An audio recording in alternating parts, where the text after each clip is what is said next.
أعوذ بالله من الشيطان الرجيم. بسم الله الرحمن الرحيم. يا أيها الذين آمنوا كتب عليكم الصيام كما كتب على الذين من قبلكم لعلكم تتقون. اے لوگوں، فرض کیے گئے تم پر روزے جیسے فرض کیا گیا تھا تم سے پہلے اگلوں کو پر، تاکہ تم پرہیزگار ہو جاؤ۔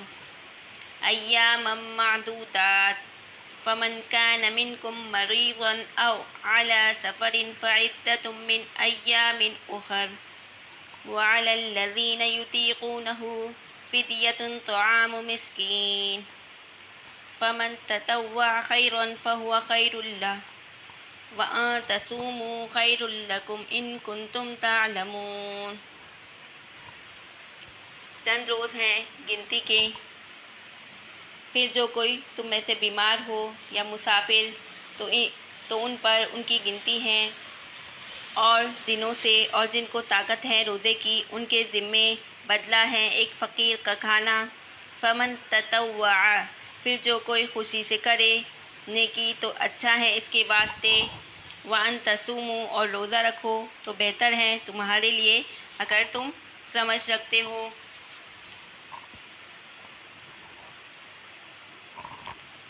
شہر رمضان الذی انزل فیہ القرآن ھدی للناس وبینات من الھدی والفرقان۔ مہینہ رمضان کا ہے جس میں نازل ہوا قرآن، ہدایت ہے واسطے لوگوں کے اور دلیلیں روشن راہ پانے کی، والفرقان، اور حق و باطل سے جدا کرنے کی۔ فمن شہد منکم الشہر فلیصم، سو جو کوئی پائے تم میں سے اس مہینے کو تو ضرور روزہ رکھے۔ ومن كان مريضا أو على سفر فعدة من أيام أخر، اور جو کوئی ہو مسافر، بیمار یا مسافر تو اس کی گنتی پوری کرنی چاہیے اور دنوں سے۔ یرید اللہ بکم الیسر ولا یرید بکم العسر، اور اللہ چاہتا ہے تم پر آسانی اور نہیں چاہتا تم پر دشواری۔ وَلِتُكْمِلُوا الْعِدَّةَ وَلِتُكَبِّرُوا اللَّهَ عَلَى مَا هَدَاكُمْ وَلَعَلَّكُمْ تَشْكُرُونَ، اور اس واسطے کہ تم پوری کرو گنتی اور تاکہ بھلائی کرو اللہ کی اس بات پر کہ تم کو ہدایت کی اور تاکہ تم احسان مانو۔ وَإِذَا سَأَلَكَ عِبَادِي أَنِّي فَإِنِّي قَرِيبٌ أُجِيبُ الدَّعْوَةَ الدَّاعِ إِذَا دَعَانِ، اور جب تجھ سے پوچھے میرے بندے مجھ کو سو تو میں قریب ہوں، قبول کرتا ہوں دعا مانگنے والوں کی دعا کو۔ اذا دعان، جب مجھ سے دعا مانگے۔ فَلْيَسْتَجِيبُوا لِي وَلْيُؤْمِنُوا بِي لَعَلَّهُمْ يَرْشُدُونَ، سو چاہیے کہ وہ حکم مانے میرا اور یقین لائے مجھ پر تاکہ نیک راہ پر آئیں۔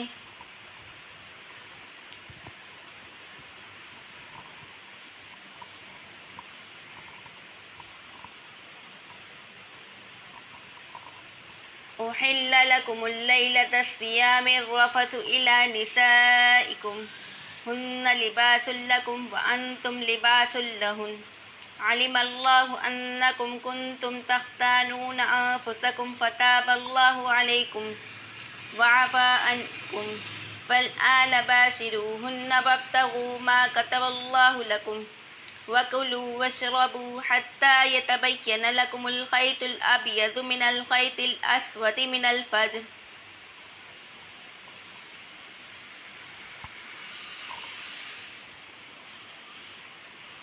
ثُمَّ أَتِمُّوا الصِّيَامَ إِلَى اللَّيْلِ وَلَا تُبَاشِرُوهُنَّ وَأَنْتُمْ عَاكِفُونَ فِي الْمَسَاجِدِ تِلْكَ حُدُودُ اللَّهِ فَلَا تَقْرَبُوهَا كَذَلِكَ يُبَيِّنُ اللَّهُ آيَاتِهِ لِلنَّاسِ لَعَلَّهُمْ يَتَّقُونَ۔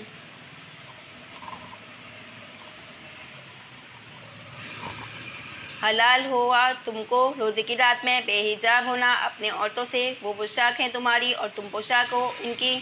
اللہ کو معلوم ہے کہ تم خیانت کرتے ہو اپنی جانوں سے، تو معاف کیا تم کو اور درگزر کی تم سے۔ پھر ملو اپنی عورتوں سے اور طلب کرو اس کو جو لکھ دیا ہے اللہ نے تمہارے واسطے، اور کھاؤ اور پیو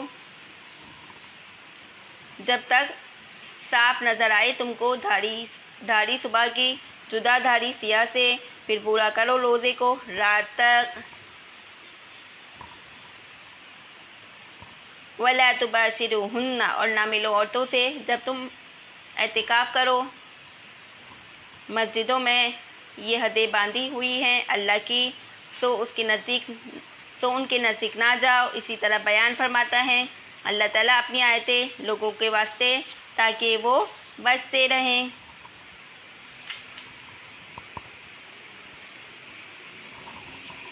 وَلَا تَأْكُلُوا أَمْوَالَكُمْ بَيْنَكُمْ بِالْبَاطِلِ وَتُدْلُوا بِهَا إِلَى الْحُكَّامِ لِتَأْكُلُوا فَرِيقًا مِّنْ أَمْوَالِ النَّاسِ بِالْإِثْمِ وَأَنْتُمْ تَعْلَمُونَ، اور نہ کھاؤ مال ایک دوسرے کا آپس میں ناحق، اور نہ پہنچاؤ ان کو حاکموں تک تاکہ کھا جاؤ کوئی حصہ لوگوں کے مال میں سے ظلم کر کے ناحق، اور تم کو معلوم ہے۔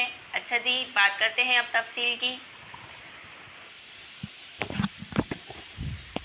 اے ایمان والو، تم پر روزہ فرض کیا گیا جس طرح تم سے پہلی امتوں پر لوگوں پر فرض کیا گیا تھا، اس توقع پر کہ تم روزے کی بدولت رفتہ رفتہ متقی ہو جاؤ، کیونکہ روزہ رکھنے سے عادت پڑے گی نفس کو اس کے متعدد تقاضوں سے روکنے کی، اور اس عادت کی پختگی بنیاد ہے تقویٰ کی۔ سو تھوڑے دنوں روزہ رکھ لیا کرو، ان تھوڑے دنوں میں سے مراد رمضان ہے جیسا اگلی آیت میں آتا ہے۔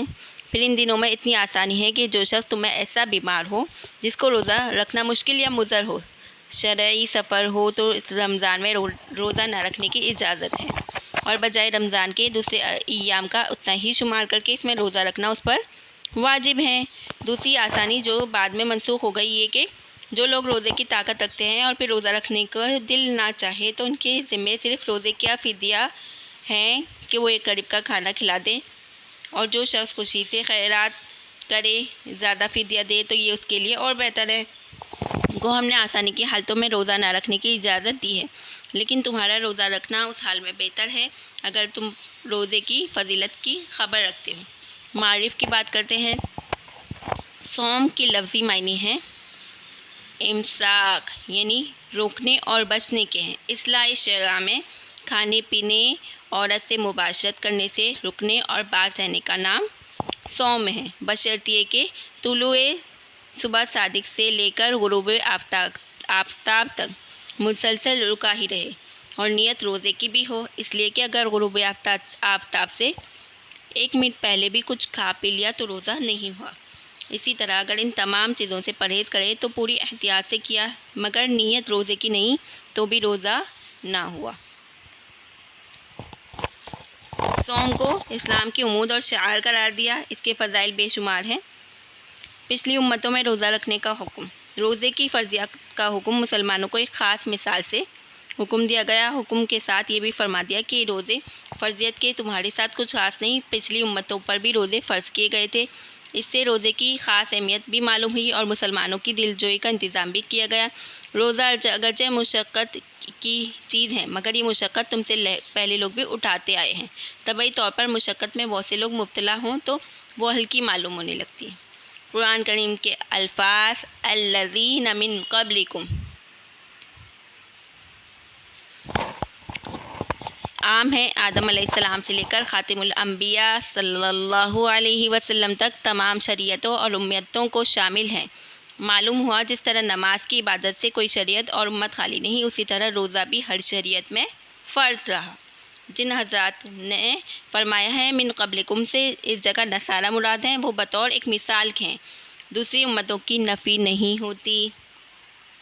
آیات میں اتنا بتلایا کہ روزہ جس طرح مسلمانوں پر فرض کیے گئے پچھلی امتوں پر بھی فرض کیے، اس سے یہ لازم نہیں آتا کہ پچھلی امتوں کے روزے تمام حالات صفات میں مسلمانوں کے روزوں کے برابر ہوں۔ مثلاً روزوں کی تعداد، اوقات، تحدید کن ایام میں رکھے جاتے ہیں اختلاف ہے، چنانچہ واقعی یہ بھی ہو سکتا ہے کہ تعداد میں کمی بیشی ہوتی رہی اور روزے کے ایام و اوقات میں فرق رہا ہو۔ لعلکم تتقون، اشارہ ہے تقویٰ کی قوت حاصل کرنے میں روزے کو بڑا دخل ہے، کیونکہ روزہ اپنی خواہشات کو قابو رکھنے میں ایک ملکہ پیدا کرتا ہے، وہی تقویٰ کی بنیاد ہے۔ اب بات کرتے ہیں مریض کے روزے. فمن کان منکم مریضا، اس سے مراد وہ مریض ہیں جس کو روزہ رکھنے سے ناقابل برداشت تکلیف پہنچے یا مرض پڑ جانے کا قوی اندیشہ ہو. بعد کی آیت میں وَلَا يُرِيدُ بِكُمُ الْعُسْرَ میں اس طرف اشارہ موجود ہے. جمہور فقہاء امت کا یہی مسلک ہے. مسافر کا روزہ او علی سفر، مسافر کے بجائے علی سفرین کا لفظ اختیار فرما کر کئی مسائل کی طرف اشارہ کیا.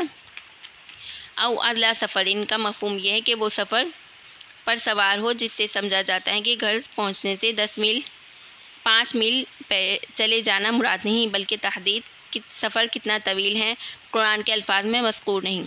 نبی کریم صلی اللہ علیہ وسلم کے بیان اور صحابہ کی تأمل سے امام ابو حنیفہ اور بہت سے فقہاء نے اس کی مقدار 3 منزل یعنی وہ مسافر جس کو پیادہ سفر کر کے بآسانی 3 روز میں طے کر سکے قرار دی، اور بعد کے فقہاء نے میلوں کے حساب سے 48 میل لکھے ہیں.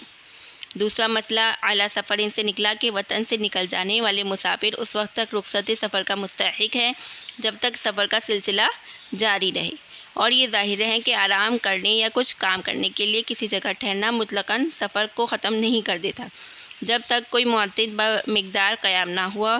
اور معتد بقیام کی مدت نبی کریم صلی اللہ علیہ وسلم کے بیان سے ثابت ہوئی کہ 15 روز ہیں. جو شخص کسی ایک مقام پر 15 دن ٹھہرنے کی نیت کر لے تو وہ اعلیٰ سفرین نہیں کہلاتا. اب 15 دن کی نیت ایک جگہ نہیں کی لیکن متفرق مقامات شہروں اور بستیوں میں کرے تو بدستور مسافر کے حکم میں رہ کر رخصت سفر کا مستحق رہے گا.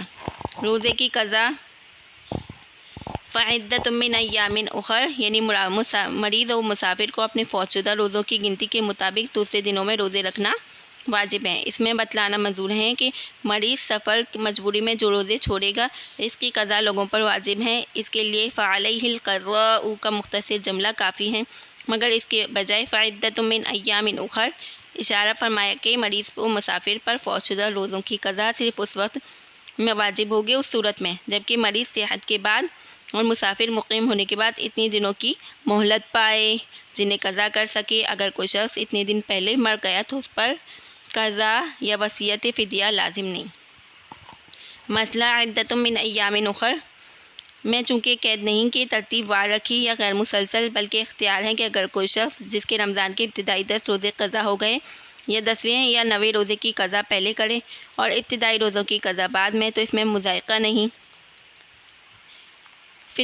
روزے کا فدیہ وعلی الذین یطیقونہ، اس آیت میں بے تکلف معنی وہی ہیں جو خلاصہ تفصیل میں بتلائے گئے کہ جو لوگ مریض یا مسافر کی طرح روزے رکھنے سے مجبور نہیں بلکہ روزے کی طاقت تو رکھتے ہیں مگر کسی وجہ سے دل نہیں چاہتا تو ان کے لیے گنجائش ہے کہ روزے کے بجائے روزے کا فدیہ صدقہ ادا کر دے. اس کے ساتھ اتنا فرمایا وَأَن تَصُومُوا خَيْرٌ لَكُمْ، تمہارے لیے بہتر ہے کہ روزہ رکھو.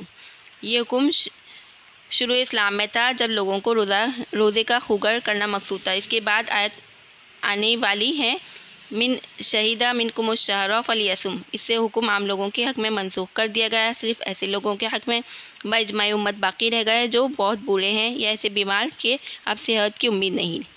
جمہور صحابہ و تابعین ان کا یہی قول ہے.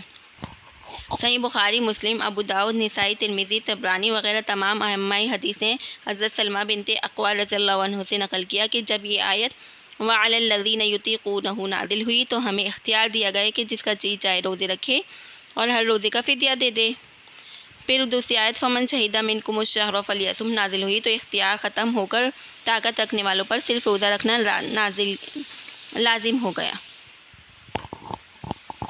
نبی پاک صلی اللہ علیہ وسلم جب مدینے میں تشریف لائے تو ہر ماہ میں 3 روزے اور ایک ایام عاشورہ یعنی 10 محرم کا روزہ رکھتے تھے. پھر رمضان کی فرضیت نازل ہوئی کتب علیکم الصیام، تو حکم ہوا کہ ہر شخص کو اختیار ہے کہ روزہ رکھے یا فدیہ دے دے اور روزہ رکھنا بہتر ہے. پھر اللہ تعالیٰ نے دوسری آیت میں من شہیدہ منکم الشہر نازل فرما دی. اس آیت نے تندرست قوی کے لیے اختیار ختم کر دیا، صرف روزہ رکھنا لازم قرار دیا گیا، مگر جو بے انتہا بوڑھے ہوں ان کے لیے اختیار ہے کہ فدیہ دے دیں. اب فدیے کی مقدار کے بارے میں بات کرتے ہیں. ایک روزے کا فدیہ نصف سا گندم یا اس کی قیمت ہے. نصف سا ہمارے مروجہ سیر 80 تولہ کے حساب سے تقریباً 1.25 سیر ہوتے ہیں. اس کی بازاری قیمت معلوم کر کے کسی غریب مسکین کو مالکانہ طور پر دے دینا ایک روزے کا فدیہ ہیں، بشرطے کہ کسی مسجد مدرسے کی خدمت کے معاوضے میں نہ ہو۔ مسئلہ، ایک روزے کے فدیہ 2 آدمیوں میں تقسیم کرنے یا چند روزوں کے فدیے کو ایک ہی شخص کو ایک تاریخ میں دینا درست نہیں، جیسے کہ شامی نے بحوالہ بحراس قنعیہ نقل کیا اور بیان القرآن میں اسی کو نقل کیا گیا، مگر حضرات امداد الفتاویٰ میں فتویٰ اس پر نقل ہیں کہ دونوں صورتیں جائز ہیں۔ شامی نے بھی فتویٰ اس پر نقل کیا، البتہ امداد الفتاویٰ میں اختیاری ہیں کہ کئی روزوں کا فدیہ ایک تاریخ میں ایک کو نہ دے، لیکن دے دینے میں گنجائش ہے۔ اگر کسی کو فدیہ دینے میں وسعت نہ ہو تو استغفار کرے اور دل میں نیت کرے کہ جب ہو سکے گا ادا کر دوں گا۔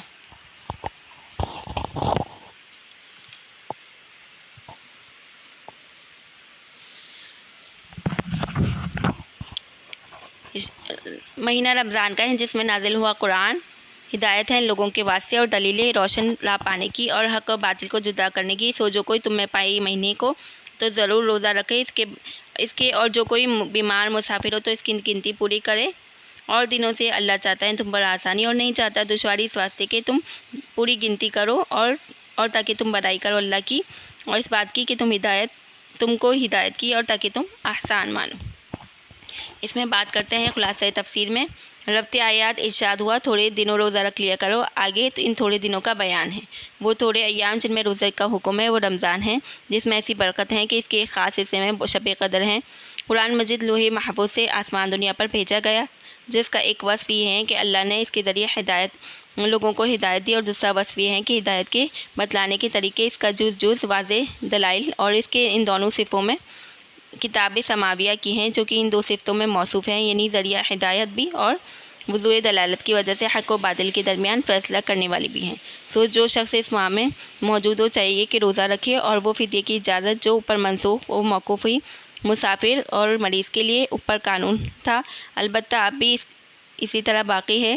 جو شخص ایسا بیمار ہو کہ روزہ رکھنا مشکل یا مضر ہو یا شرعی سفر میں ہو تو رمضان میں روزہ نہ رکھنے کی اجازت ہے، اور بجائے ایام رمضان کے اتنے ہی اور دنوں میں شمار کر لے۔ اللہ تعالیٰ کو آسانی مطلوب ہے کہ جتنی تم آسانی سے بجا لا سکو، چنانچہ مریض سفر اور مریض میں ایسا آسان قانون مقرر کیا کہ تمہارے ساتھ احکام و قوانین مقرر کرنے میں دشواری نہیں کہ سخت احکام تجویز کر دیتے، اور یہ احکام مذکور ہم نے خاص مسلطوں سے مقرر کیے۔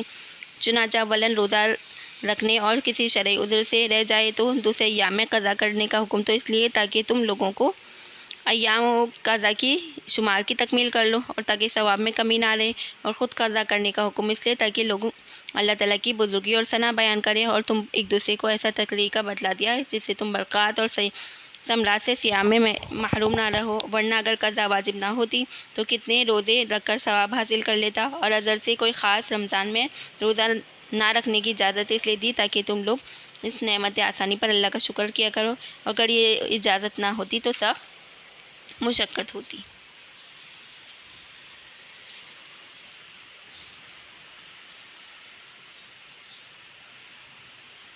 آگے فرمایا حضرت ابراہیم علیہ السلام کی صحیفے رمضان کی پہلی تاریخ میں نازل ہوئے، تورات 6 رمضان، انجیل 13 رمضان، قرآن 24 رمضان میں، اور حضرت جابر کی روایت ہے کہ زبور 12 رمضان میں اور انجیل 18 رمضان میں نازل ہوئی۔ یہ رمضان کی فضیلت ہے، ٹھیک ہے۔ ایام معدودات، رمضان میں ایک رات ہے شب قدر جو کہ 1000 مہینوں سے بہتر ہے۔ من شہیدہ منکم الشہر فلیصم، روزے کے متعلق احکام و مسائل ہیں کہ شہیدہ شہود سے بنائیں، معنی حاضر موجود ہونے کی جگہ، الشہر عربی لغت میں مہینے کے معنی میں آتا ہے، مراد اس سے مہینہ رمضان کا جس کا ذکر اوپر آیا۔ پورے جملے کے معنی یہ ہوگے تم سے میں جو شخص ماہ رمضان میں حاضر موجود ہو اس پر لازم ہے کہ پورے مہینے کے روزے رکھے۔ روزے کے بجائے فدیے دینے کا عام اختیار ہے جو اس سے پہلی آیت میں مذکور ہے، اس جملے نے منسوخ کر کے روزہ لازم کر دیا۔ ماہ رمضان میں موجود ہونے کا مفہوم یہی ہے کہ وہ رمضان کی ایسی حالت میں پائے کہ روزے رکھنے کی صلاحیت موجود ہو، یعنی مسلمان عاقل بالغ مقیم حیض و نفاس سے پاک ہو۔ اس لیے جس شخص کا پورا رمضان ایسی حالت میں گزر گیا اس میں روزہ رکھنے کی مطلق صلاحیت ہی نہیں، کافر، نابالغ، مجنون، تو یہ لوگ اس حکم کے مخاطب نہیں۔ اس لیے گزشتہ رمضان کے روزے فرضی نہیں ہوئے، اور جن میں صلاحیت ذاتی طور پر موجود ہے مگر کسی عذر کی وجہ سے مجبور ہو گئے، جیسے حیض و نفاس والی عورت، مسافر، مریض تو ایک حیثیت سے ماہ رمضان بحالت صلاحیت پا لیا، اس لیے آیت حکم ان کے حق میں ثابت ہو گئے، مگر وقتی عذر کے سبب روزہ معاف ہے، البتہ بعد میں قضا لازم ہے۔ آگے آیت ہے وَإِذَا سَأَلَكَ عِبَادِي عَنِّي فَإِنِّي قَرِيبٌ أُجِيبُ الدَّعْوَةَ الدَّاعِ إِذَا دَعَانِ۔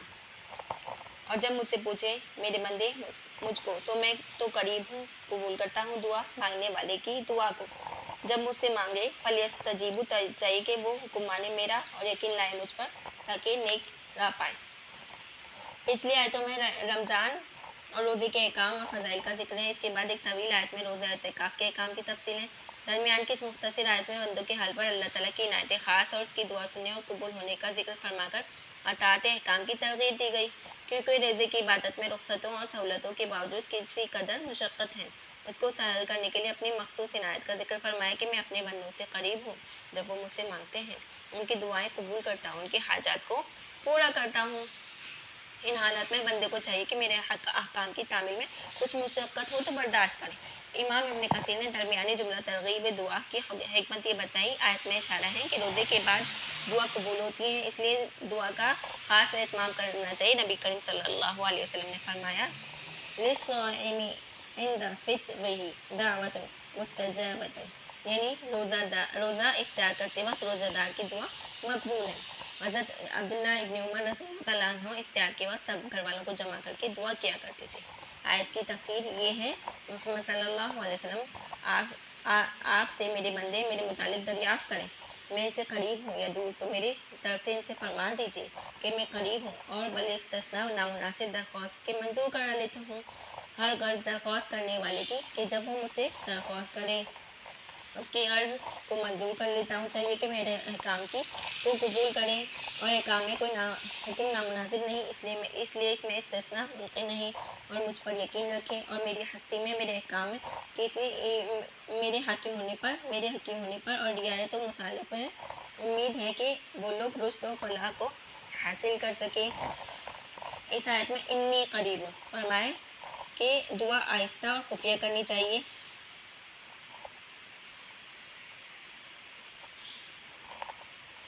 دعا میں آواز بلند کرنا پسند نہیں۔ ابن کثیر نے آیت کا شان نزول یہی ذکر کیا کہ گاؤں والوں نے نبی کریم صلی اللہ علیہ وسلم سے سوال کیا کہ ہمارا رب اگر ہم سے قریب ہے تو دعا آہستہ آواز سے مانگا کریں اور دور ہیں تو بلند آواز سے مانگا کریں۔ اس پر یہ آیت نازل ہوئی۔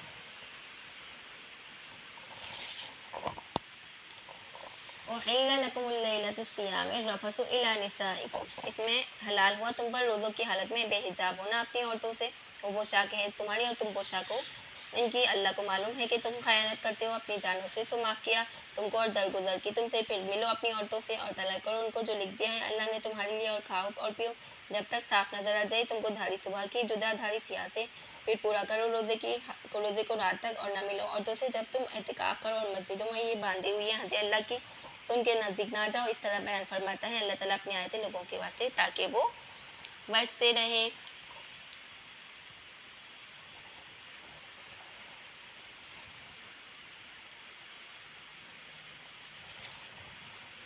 حکم چہاروں میں رمضان کی راتوں میں جمع، تو یہ اس میں گنجائش ہے کہ ان سے ملو، اور قانون تمہارے لیے تجویز کیا گئے ہیں بے تکلف ان کا سامان کرو، یعنی شب سیام میں بیوی سے ہم بستری جائز ہے، اور اجازت تمام رات میں جب چاہو کرو، کھاؤ پیو اس وقت تک جب کہ سفید خط صبح صادق کی روشنی تمیز ہو جائے، یا سیاہ خط سے یعنی رات کی تاریکی، تو پھر صبح صادق سے رات آنے کو تک روزے کو پورا کرو۔ صبح کی سفیدی کا سفید خط رات کی تاریکی کے سیاہ خط سے ممتاز ہو جانے سے مراد صبح صادق یقینی ثابت ہو جائے۔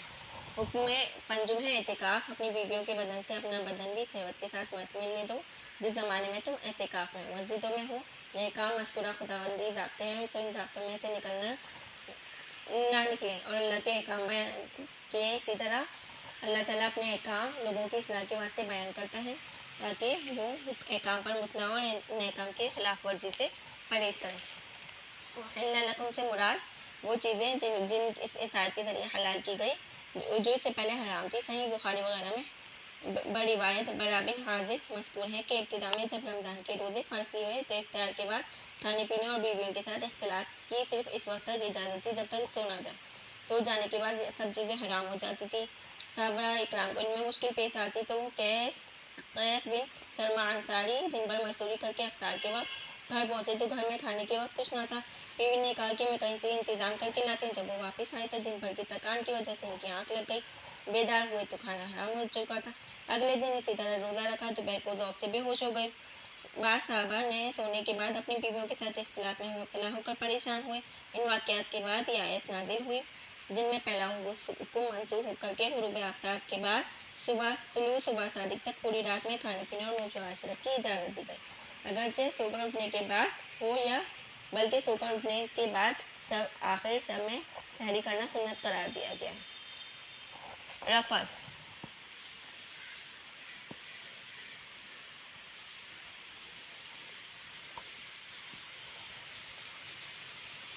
معنی اگرچہ عام ہے مگر مرد تیزی سے اپنی خواہش کو پورا کرنے کے لیے جو کچھ کرتا ہے کہتے ہیں وہ سب اس میں شامل ہے، لیکن باتفاق امت اس جگہ سے مراد و اجماع ہی ہے۔ ثبوت احکام شرعیہ کے لیے نبی پاک صلی اللہ علیہ وسلم بھی محکم قرآن ہیں۔ اس آیت میں جس حکم کو منسوخ ہوا یعنی سوجنے کے بعد کھانے پینے کی حرمت، یہ حکم قرآن ہے، کہیں مذکور نہیں۔ نبی کریم صلی اللہ علیہ وسلم کی تعلیم سے صحابہ اس پر عمل کرتے تھے۔ ٹھیک ہے، اس آیت میں پہلے حکم کو حکم الہی قرار دیا اور پھر آسانی کے لیے اس کو منسوخ کیا گیا۔ معلوم ہوا کہ سنت سے ثابت شدہ احکام کو قرآن کے ذریعے بھی منسوخ کیا جا سکتا ہے۔ سحری کھانے کا آخری وقت حتی یتبین لکم الخیط الابیض۔ اس آیت میں رات کی تاریکی کو سیاہ خط اور صبح کی روشنی کو سفید خط کی مثال بتلا کر روزہ رکھنے اور کھانے پینے کو حرام ہونے کا صحیح وقت متعین فرمایا۔ اس میں افراط و تفریط کے احتمالات کو ختم کر کے حتی یتبین کا لفظ بنایا، جس میں یہ بتایا کہ نہ تو وہمی مزاج لوگوں کو صبح صادق سے پہلے کچھ کھانے پینے کو حرام سمجھو، نہ بے فکری اختیار کرو کہ صبح کی روشنی کا یقین ہو جانے کے باوجود کھاتے پیتے رہو، بلکہ جب یعنی صبح صادق کا یقین ہو تو پھر اس کے بعد تو بے پرواہی سے کھانا نہیں چاہیے بلکہ باز آ جائے چاہیے۔ ایک حدیث میں ہے کہ نبی پاک صلی اللہ علیہ وسلم نے فرمایا کہ حضرت بلال رضی اللہ تعالیٰ عنہ کی اذان تمہیں سحری کھانے سے مانع نہیں ہونی چاہیے، کیونکہ وہ رات سے اذان دیتے ہیں، اس لیے تم بلال کی اذان سن کر اس وقت کھاتے پیتے رہو جب تک ابن مکتوم کی اذان نہ سنو، کیونکہ وہ ٹھیک صبح صادق پر اذان دیتے ہیں۔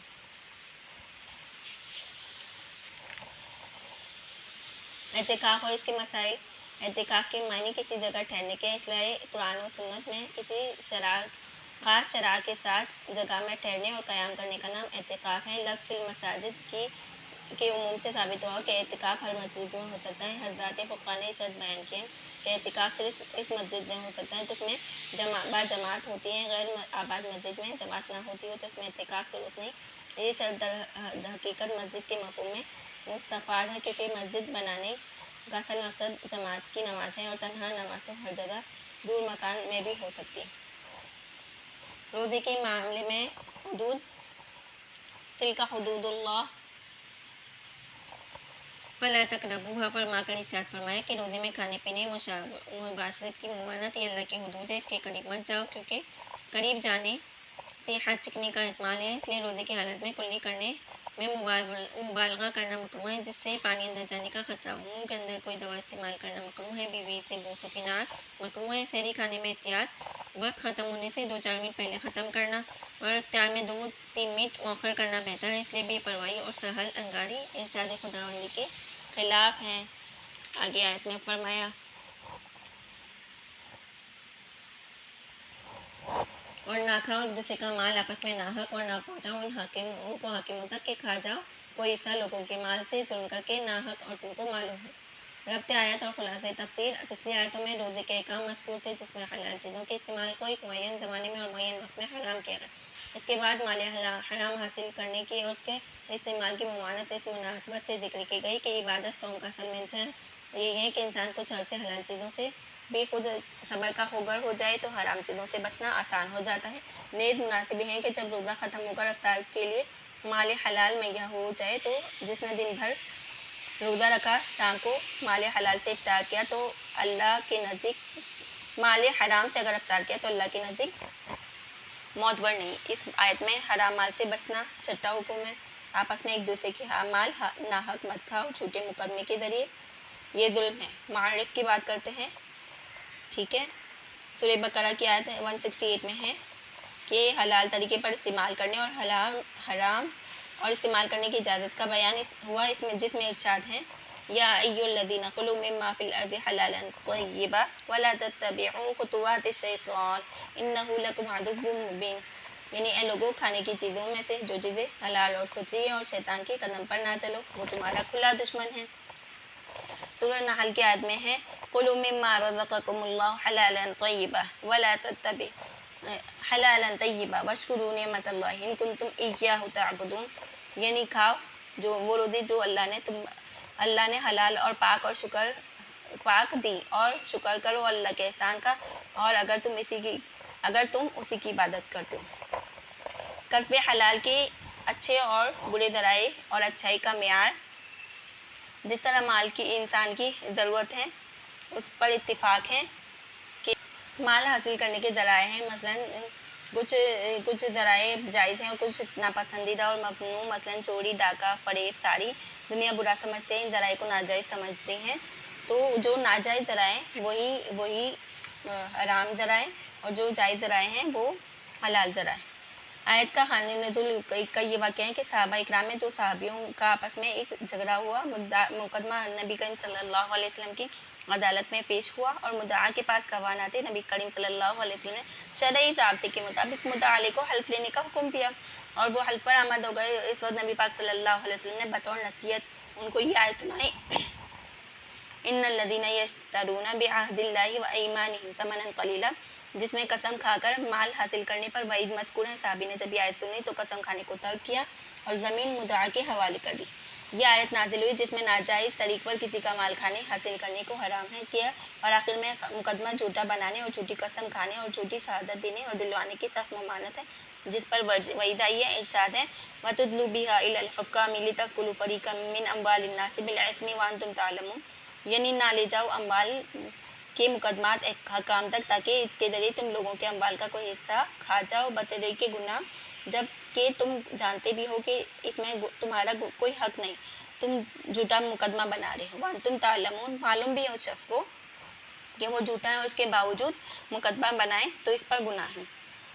پیارے نبی صلی اللہ علیہ وسلم نے فرمایا میں ایک انسان ہوں اور تم میرے پاس ایسے مقدمات لاتے ہو جس میں ہو سکتا ہے کہ کوئی شخص اپنے معاملے کو زیادہ رنگ آمیزی کے ساتھ پیش کرے اور میں اس سے مطمئن ہو کر اس کے حق میں فیصلہ دے دوں. تو یاد رکھو کہ حقیقت حال تو صاحب مال کو خود معلوم ہے. اگر فی الواقع وہ اس کا حقدار نہیں تو اس کا لینا جائز نہیں، کیونکہ اس میں کچھ بھی اس کو دوں گا اس کو وہ جہنم کا ایک قطعہ ہوگا. اللہ حلال مال عطا فرما، حرام سے بچائے.